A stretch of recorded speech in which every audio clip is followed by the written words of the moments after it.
बलिया शासन के आदेश पर पहुंचे डीआईजी आजमगढ़ ने फुट पेट्रोलिंग कर बलिया में लॉकडाउन का किया रियलिटी चेक। सड़क पर पैंट टी शर्ट और चप्पल पहन लॉकडाउन का किया रियलिटी चेक। सड़क किनारे रह रहे लोगों से जाना हालचाल पूछा, भोजन की कोई दिक्कत तो नहीं। कई घरों में खुद किया खाद्यान्न वितरण। रेलवे स्टेशन पर सो रहे लोगों की पूछताछ। बिहार और अन्य जिलों के लोगों को रेलवे स्टेशन पर सोए देख डीआईजी आजमगढ़ ने शेल्टर होम भिजवाया। कई भिखारियों को देख तुरंत आश्रय गृह भिजवाया। सभी का मेडिकल चेकअप होगा। गोद में बच्चों को देख तुरंत इंस्पेक्टर को दूध की व्यवस्था करने को कहा। रास्ते में बिना पास के गाड़ी पर घूमते लोगों का चालान भी करवाया। स्टेशन से खराब। क्या नाम है आपका? मेरा मीनू। मीनू, इनका भी नोट कर लो। सीओ साहब, ऐसे जितने लोग हैं अभी भी सारे लोगों को उधर बात करिए डीएम साहब से, से किसी शेल्टर होम में कर दीजिए। ये लोग तो जब तक लॉकडाउन नहीं खुलेगा यहाँ रह करके क्या करें? यहाँ रहने से ज्यादा नुकसान होने के चांसेस प्रदूषण फैलाने के होंगे, इनके भी संक्रमित होने के और दूसरों के साथ। तुम्हारा बेटा कहाँ घर है? मेरा घर तो डूहा में रहा है, लेकिन ये मीना बाजार की पूरी संपत्ति है मेरी।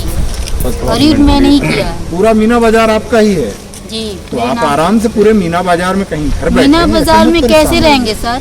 अब आप बताइए कि कैमी जो रेल है, जब भूम हमारे पिता का ही रहा, मेरे पिता का ही मैनेजमेंट। ठीक है। खाना पीना कैसे मिलता है आपको? खाना मिल जाए? कब से यहाँ पर हुआ? अरे अभी आए हैं तो यार भी दरभंगा से आज आए। दरभंगा से आए? हाँ। कैसे आए दरभंगा से? किस चीज? पैदल वहाँ से आए हैं। आज 8 दिन हो गया।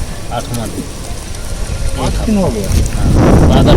तो आप लोग वहाँ रहने के खाना पीना कोई दिक्कत? वहाँ कोई व्यवस्था नहीं, तभी तो वहाँ से चाल। क्या नाम है आपका? मंजीर। नाम नोट करो इनका, नाम नोट कर लो। फतेहपुर में कहाँ घर है आपका? फतेहपुर से कस्बा पड़ता है असोथर। हाँ, असोथर। थाना बताओ आप अपना। नहीं, थाना असोथर है और ग्राम जमला में। जमला में। आपका कहाँ घर? ये सब भतीजे हैं। अच्छा, तीनों लोग एक गांव के? हाँ, एक ही गाँव के। तीनों को समझ गया।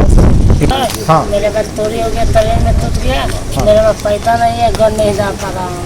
कब से नहीं जा पा रहे हो? मैं ट्रेन रुका है तैयार। कितने दिन से रुके हो? 20 दिन हमको हो गया। इनका भी लॉकडाउन ही है भाई। ठीक। 20-22 दिन हो गए, पैसा नहीं है तो नहीं जा पा रहा। क्या काम करते हो? लेबर के काम करते हैं। इस समय तो बंदी चल रही है अमर बहादुर, तो आप यहाँ क्या कर रहे हो? अपने घर पे रहो। चले जाएंगे घर। कितना दूर है यहाँ से? क्या है?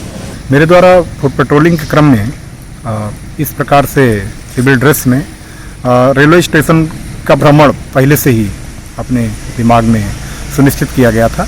उसी क्रम में रेलवे स्टेशन पर देखा तो वहाँ पर बहुत सारे ऐसे लोग मिले जो अन्य प्रांतों के भी हैं, कुछ अन्य जनपदों के हैं। कुछ लोग उसमें आजकल में आए हैं, कुछ लोग 15-20 दिनों से थे। कुछ ऐसे हैं जो स्थानीय स्तर पर ही रह करके बेगर्स का कार्य करते थे, जिनके इस समय डेली भोजन का कोई निश्चित सोर्स नहीं है। कुछ ऐसे भी लोग थे जो वहाँ पर बाटी चोखा की या अदर्स की छोटी मोटी पान की गुमटियाँ लगाया करते थे, जो इस समय बंद है। ऐसे लगभग 40 लोग वहाँ पर मिले, जिनमें छोटे बच्चों से लेकर के बूढ़े लोगों तक की संख्या थी। उनसे बात की गई और उनको बात करके हम लोगों ने एडिशनल एसपी से बात करके यहाँ के शेल्टर होम में रखवाने की प्रक्रिया प्रारंभ करवा दी। उसी क्रम में पहले उनको रैन बसेरा में रखा गया है, जहाँ पर मेडिकल चेकअप सुबह करने के बाद उनको शेल्टर होम या जो भी हमारे आइसोलेशन सेंटर्स बने हैं वहाँ पर क्वारंटाइन स्थिति में रखा जाएगा। आगे भी उनका स्वास्थ्य परीक्षण के क्रम में जो भी आवश्यक कार्रवाइयाँ होंगी वो सुनिश्चित होंगी। बेसिक उद्देश्य ये है कि वह किसी अन्य व्यक्ति के ना तो संक्रमित व्यक्ति के प्रभाव में आए, ना तो उनके अगर वो किसी भी रूप में संक्रमित हो तो अन्य को उनके द्वारा संक्रमण हो सके, और किसी भी रूप में यहाँ पर लावारिस रहने की अपेक्षा एक सुनिश्चित स्थान पर जहाँ पे प्रशासनिक व्यवस्थाएं पहले से ही हैं वहाँ पर रहना ज़्यादा बेटर होगा। इसी क्रम में सभी लोगों को रैन बसेरा में शिफ्ट कर लिया गया है। जी सर, सड़कों पर चल रहे थे, एक परिवार से आपने मिला, जो परिवार की एक महिला ने कहा कि हमको 500 रुपये किस एवज में मिला था, जो मैंने राशन वो कर लिया, अब ख़त्म हो गया है। तो वो क्या महिला आपसे क्या वार्ता हुई? देखिए, ये हम लोगों ने घूमने के क्रम में कुछ लोग जो परिवार के अपने झुग्गी झोपड़ियों के सामने बैठे हुए थे, उन लोगों से बात की गई तो उसमें से लोगों के बारे में सामान्य जिज्ञासा बस पूछा गया कि उनके पास राशन है या नहीं।